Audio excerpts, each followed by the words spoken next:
The Diamondbacks are heading to the World Series on Friday against the Texas Rangers after shocking the world and beating the Philadelphia Phillies in the NLCS in 7 games. And one of the biggest reasons why the Diamondbacks are in this position right now, you could argue, is rookie starting pitcher Brandon Pfaadt. After all, in his second and third starts in the postseason this year against the Dodgers and the Phillies, he became the first pitcher in MLB history to have 0 runs and 0 walks in consecutive postseason starts. But these results from Pfaadt were not expected, as his stats from the regular season compared to the postseason are like looking at 2 separate pitchers. Brandon Pfaadt, 3 months ago, you were pitching for the Reno Aces. You're standing here now, going to the World Series. How do you describe that journey?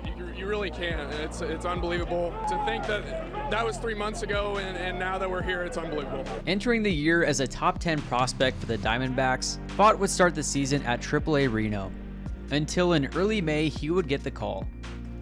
Prior to the postseason, Pfaadt made 19 starts in the big leagues, and by the end of the regular season, he had posted a 5.72 ERA, a 1.406 WHIP, with an 8.8 strikeouts per 9 and a 2.4 walks per 9.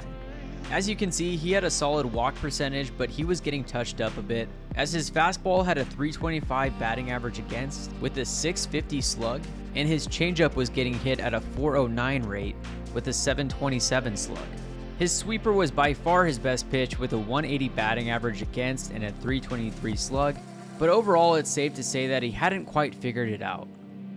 Which is why the success that he's having in the postseason so far is so surprising. So far in his 4 postseason starts, he's pitched 16 2/3 innings. He's had a 2.7 ERA, a 1.08 WHIP, an 11.9 strikeouts per 9, and a 1.6 walks per 9. And these numbers are in pitching 1 game at Milwaukee, 1 game against the Dodgers in Arizona, and then 2 games against the Philadelphia Phillies, 1 at home and 1 away. So what changed from the regular season to the postseason? From a pitch usage standpoint, it seems not all that much. Although in Game 7 of the NLCS, he did throw his sweeper more than any other pitch, he threw that 34% of the time against the Phillies and saw a lot of success.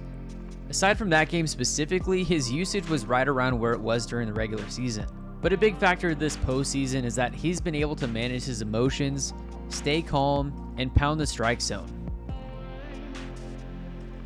And when you're able to tunnel that 4-seam, 2-seam, and sweeper like he can, that certainly doesn't hurt.